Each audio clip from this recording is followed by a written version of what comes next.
Hey guys, Bruce the Budget Aquarius here. Hopefully everybody is doing fantastic.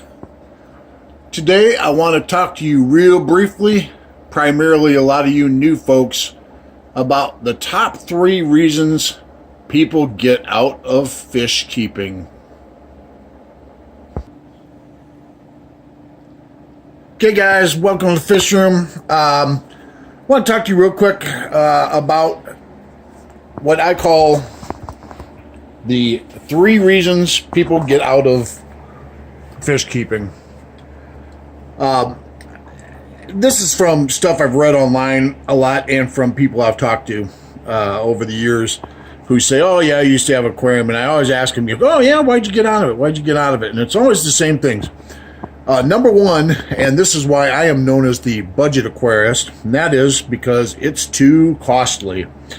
Well, what's too costly? Well, people want to have expensive fish or newer fish all the time.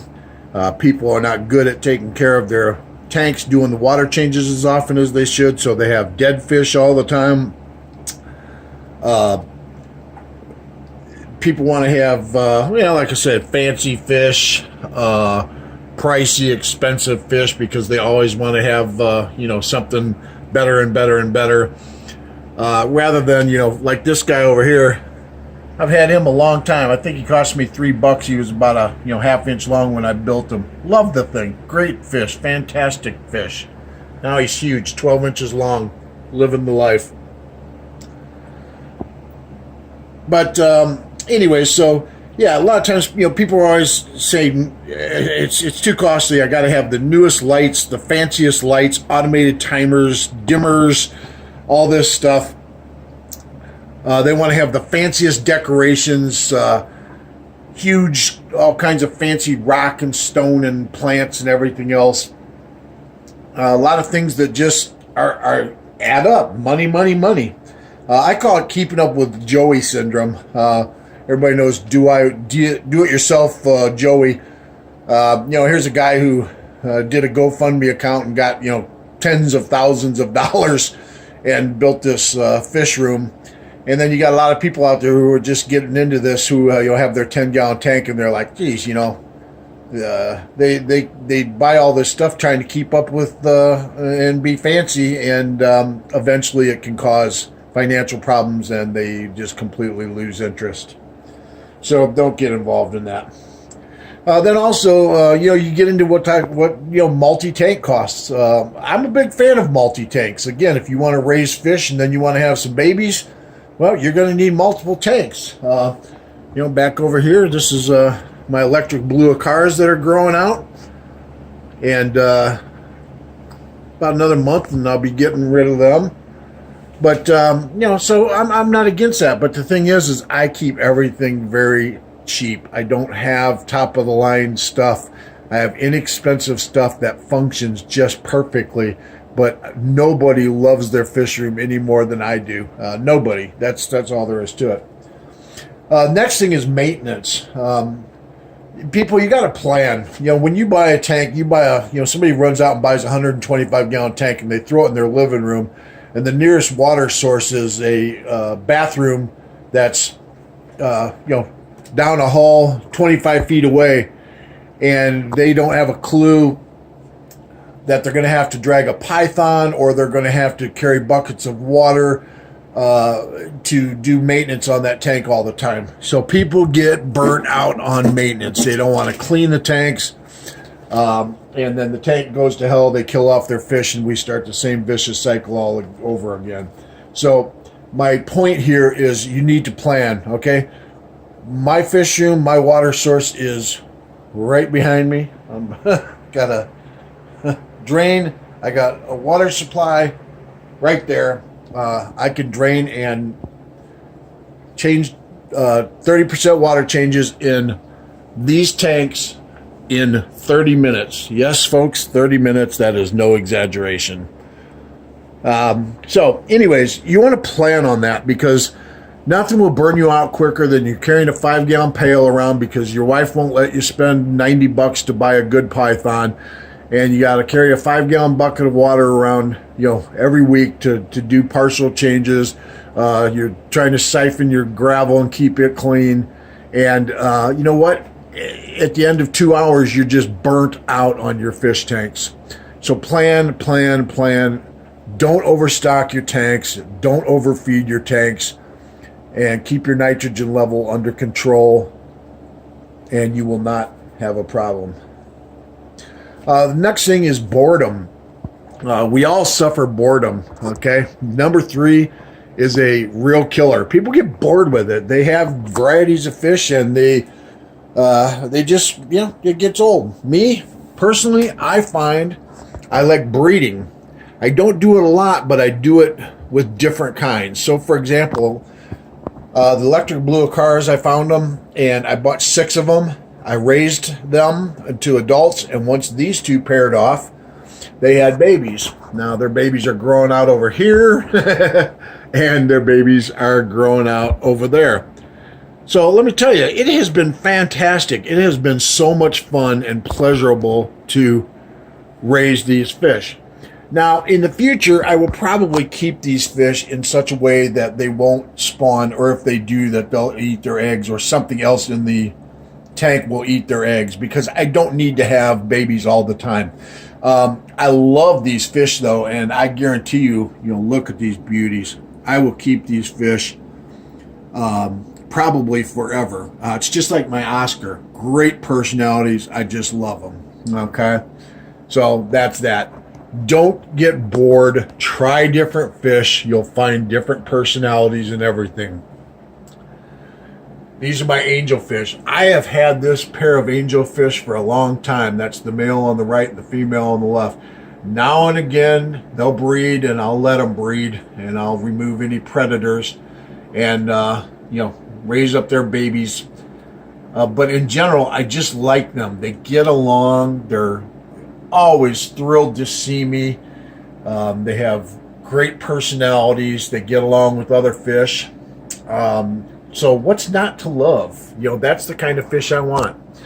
I have my electric yellow labs in here. I have 1 male and 2 females, and I can't show them to you because you'll never be able to see them, but down in that little pit of stone down there that I made, there are babies that the mother, who's hiding, you can just barely see her back there. That's where she hides when she's holding.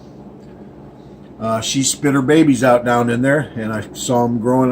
They're going to stay down in there until they're big enough. Now, these are not my favorite fish, okay? I bought these because I had not had them in a long time, and I wanted to try breeding them, and I have been successfully breeding them, and that is enjoyable to me, more so than having them, because they are very shy fish. They hide in caves. They hide out of view a lot. So it's not my favorite kind of fish. But I do like them. They are fun, particularly come feeding time. All right. So, again, I'm not bored with those.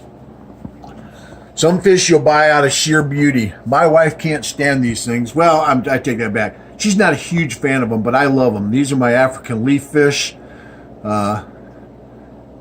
And I absolutely love these fish. I think they are gorgeous. I think they're fun to watch swim around. I think they're fun to watch eat. Watch them when they're eating. So it's very interesting because in my wife's case, if this was the only fish we had, she would never come down here. She'd be bored with it. She doesn't think there's anything special about them, where I think they're just an amazing fish, very beautiful. I love their personalities, and that's, to me, that's very important. You get some odds and ends. Got a firemouth cichlid there. Little female firemouth hiding down in there. Plecos. I keep a variety of plecos. Bristlenose whites, bristlenose, albinos, I should say. Brown bristlenose, fantail, longtails, all kinds of different bristlenose fish I keep because they're fun. They spawn now and again. And they're pretty in addition to keeping your tank in good shape.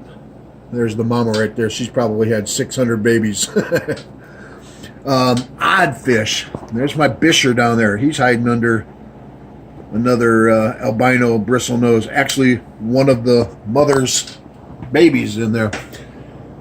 So you can keep some oddities like this. I keep this guy in here with a few small Africans. They all get along just fine because they eat like pigs. But he's really, really interesting, okay? And I've had him for a long time. He's just about fully grown, Senegal bisher. And he's just a great fish. Again, some people would find him extremely boring. He doesn't do a lot. He'll swim around now and then. But I think he's great. I love to drop food in and just sit back for 10 minutes and watch him. He's almost blind, but he has a great sense of smell. And when he gets near something in the water and starts to chomp down on it, it's really amazing to me after all the time I've had him.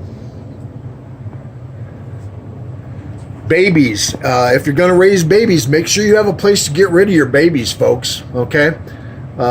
Because you don't want to get stuck with them, and you don't want to flush them down the toilet, because nothing will make you dislike your hobby quicker than killing off fish.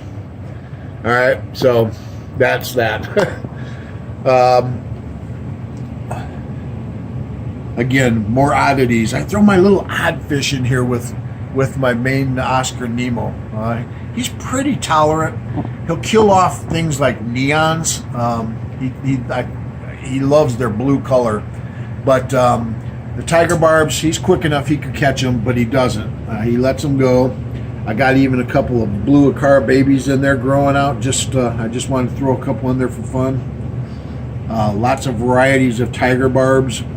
And this tank is just an absolute blast to sit back and throw some water in here and look at these fish. Inside there you can see a tail of a long-fin bristlenose. He went down in the little log there. So keep this in mind, folks. Don't overspend on your tanks, because that is going to be the big key to losing interest. Make sure you're being very smart about setting your tanks up so that maintenance is simple, quick, so that you can enjoy your tanks rather than cleaning your tanks. And also make sure you try a variety of fish. Rotate your fish. Find some place that'll take fish if you don't want them anymore, so you don't have to flush them down the toilet or release them out into some lake. And let me tell you, once you get some real odd beauties like that guy right there, look at the whiskers on that guy, you will find that you can come down and sit and relax and enjoy your fish room for years and years and years. It won't be a cost burden, and it won't be a pain, because you have to clean it every single week, and it's going to take forever. Hope you like my thoughts on the subject. Please add yours, things that you find make you enthusiastic about the hobby. And any questions or comments, I love to hear from you guys. Thanks so much, and take care, and thanks for watching.